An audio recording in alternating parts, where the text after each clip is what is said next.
Bismillahirrahmanirrahim. Assalamualaikum warahmatullahi wabarakatuh. Alhamdulillahirabbil alamin wa bihi nasta'in ala umurid dunya waddin wa ala alihi wa sahbihi ajma'in, amma ba'd. Hadirin kaum muslimin muslimat, jamaah TV dakwah Al-Seru yang sama berbahagia. Kembali kita bersyukur kehadirat Allah atas nikmat kesehatan, kesempatan hidup yang Allah terus senantiasa berikan pada perjalanan sisa kehidupan kita. Mudah-mudahan memberikan kekuatan kepada kita untuk semakin dewasa berpikir dalam rangka berfastabiqul khairat, berlomba-lomba mengumpulkan kebajikan untuk bekal kita tatkala kita bertemu dengan Allah Subhanahu wa taala sebagai pencipta kita.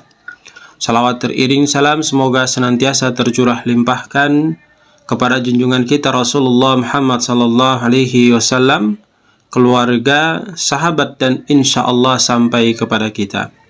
Hadirin kaum muslimin muslimat orang baik, ayah bunda para muhsinin dermawan, jemaah TV dakwah Al-Seru yang sama berbahagia.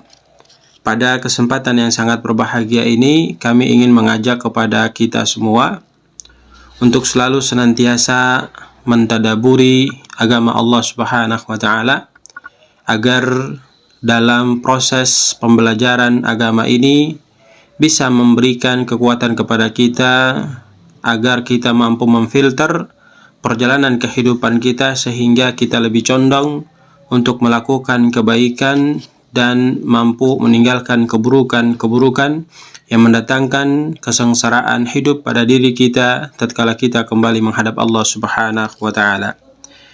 Perlu kita pahami dan kita ketahui secara seksama bahwasanya ketika kita ingin mendapatkan kebahagiaan yang sempurna, maka jadikanlah Al-Quran sebagai pedoman hidup kita.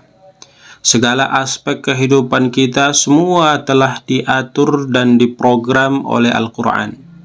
Begitupun hadis dari Nabi Shallallahu Alaihi Wasallam, maka hendaknya kita pegang dengan sebaik mungkin. Sebab Nabi Shallallahu Alaihi Wasallam memberikan ketegasan, taraktu fikum amraini lan tadilu ma tamassaktum bihima kitaballah wa sunnatan nabi. Aku tinggalkan kepada kalian dua perkara, ketika kalian berpegang teguh kepada kedua perkara tersebut, maka kalian akan terselamatkan daripada fitnah dunia dan insya Allah kalian akan termasuk kelompok orang-orang yang beruntung. Hadirin yang sama dirahmati dan dimuliakan Allah Subhanahu wa taala, Rasul Muhammad sallallahu alaihi wasallam pun sendiri menegaskan bahwa umatnya itu akan terbagi menjadi 73 kelompok, 73 golongan. Dan 72 golongan itu akan masuk ke dalam nerakanya Allah. Kemudian yang satu golongan yang insya Allah akan bertemu dengan Rasulullah Muhammad sallallahu alaihi wasallam.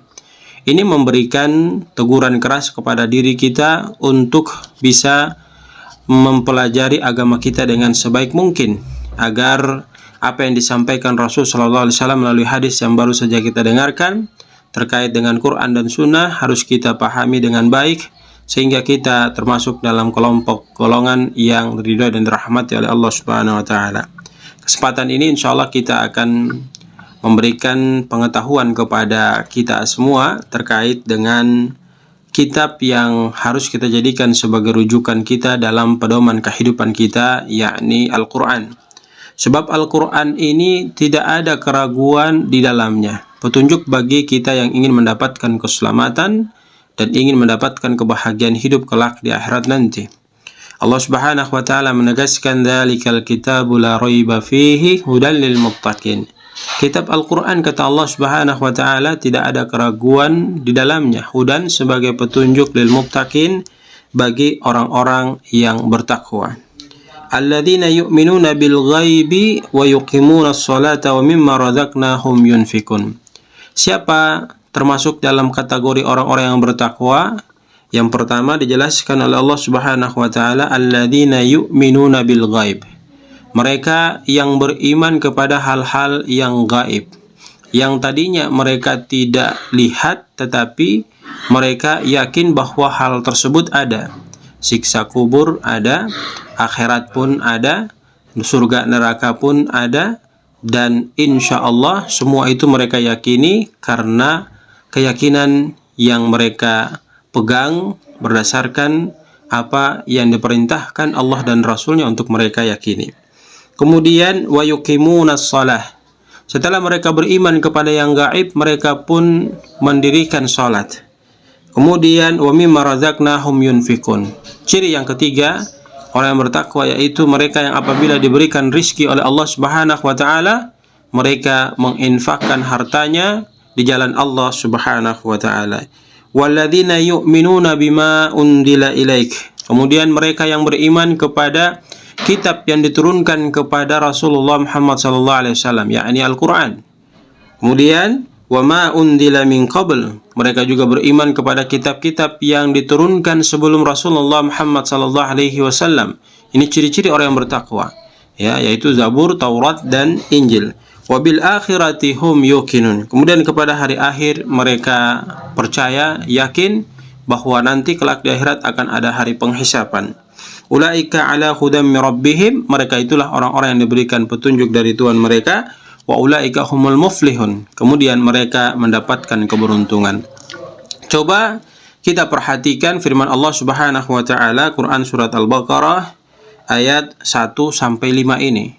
Ya, Allah Subhanahu wa ta'ala menyebutkan bahwasanya kitab Al-Quran ini adalah merupakan petunjuk bagi orang-orang yang bertakwa. Ingat kalimat orang-orang yang bertakwa. Lalu Allah jabarkan siapa orang-orang yang bertakwa itu. Nah, orang-orang yang bertakwa itu Allah memberikan ciri-ciri. Di antara ciri-ciri orang-orang yang bertakwa, yang pertama mereka beriman kepada yang gaib. Yang kedua, mereka mendirikan sholat. Yang ketiga, mereka menginfakkan harta yang Allah titipkan kepada diri mereka sebagai amanah. Jadi mereka tidak sekedar menikmati sendiri, tetapi mereka berusaha menginfakkan apa yang sudah Allah hadirkan dalam kehidupan diri mereka. Karena prinsip mereka tidak akan bisa merasakan kebahagiaan sebelum berbagi dengan orang yang membutuhkan. Kemudian yang berikutnya, mereka beriman kepada kitab yang diturunkan kepada Rasulullah Muhammad SAW, yaitu Al-Quran. Ya, meyakini apa yang ada di dalam Al-Quran. Ketika Al-Quran memerintahkan sesuatu, maka mereka kerjakan. Ketika Al-Quran melarang sesuatu, maka mereka tinggalkan. Kemudian berikutnya, mereka pun beriman kepada kitab-kitab yang diturunkan sebelum Nabi SAW. Zabur, Taurat, dan Injil. Dan mereka pun beriman kepada hari akhir, di mana mereka yakini bahwa nanti akan dikumpulkan manusia, kemudian dihisab, maka disitulah manusia akan dikelompokkan menjadi dua kelompok, yang satu masuk ke surganya Allah, kemudian yang satu masuk ke dalam nerakanya Allah Subhanahu wa taala. Konsep demikian inilah yang membuat mereka ulaika ala hudam min rabbihim, mendapatkan petunjuk dari Tuhan mereka. Kalau seseorang sudah mendapatkan burhan, petunjuk, hidayah, hinayah dari Allah Subhanahu wa taala, maka apa yang terjadi? Wa ulaika humul muflihun. Mereka tentu akan menjadi orang-orang yang beruntung. Semoga kita termasuk di dalamnya, orang-orang yang bertakwa dan masuk ke dalam kategori ciri-ciri yang baru saja kita dengarkan.